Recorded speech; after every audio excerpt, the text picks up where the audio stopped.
ಖಂಡ್ರೆ ಸಾಹೇಬ್ರಿಗೆ, ಬಸವರಾಜ್ ಕುಂದ್ರಿ ಸಾಹೇಬ್ರಿಗೆ,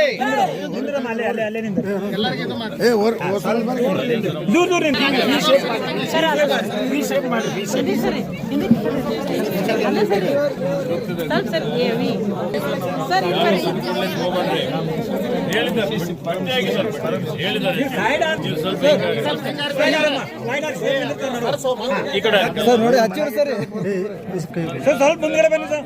ಸರ್ ಸ್ವಲ್ಪ ಮುಂದೆ ಬನ್ನಿ ಸರ್. ಬಿಸಿಲು ಸರ್. Okay sir.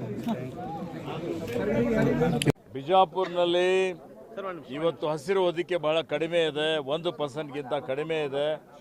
ಇಲ್ಲಿನ ಜನಪ್ರತಿನಿಧಿಗಳು ಇವತ್ತು ಎಂ ಬಿ ಪಾಟೀಲ್ ಅವರು ಇರ್ಬೋದು, ಶಿವಾನಂದ ಪಾಟೀಲ್ ಅವರು ಇರ್ಬೋದು, ಯಶವಂತರಾಯಗೌಡ ಪಾಟೀಲ್ ಅವರು ಇರ್ಬೋದು, ಇವತ್ತು ಅಶೋಕ್ ಮುನ್ಗಳೆ ಅವರು ಮತ್ತು ನಮ್ಮ ಅತ್ಯಂತ ಹಿರಿಯರಾದಂಥ ನಾಡಗೌಡರು, ಅಪ್ಪಾಜಿ ನಾಡಗೌಡರು ಉದ್ಯಾನವನ ಇನ್ನಿತರ ಈ ಭಾಗದಲ್ಲಿ ಇವತ್ತು ಹಸಿರು ಹೊದಿಕೆ ಜಾಸ್ತಿ ಮಾಡಬೇಕು ಅಂತೇಳಿ ಹೇಳಿ ಭಾಳ ಸಲ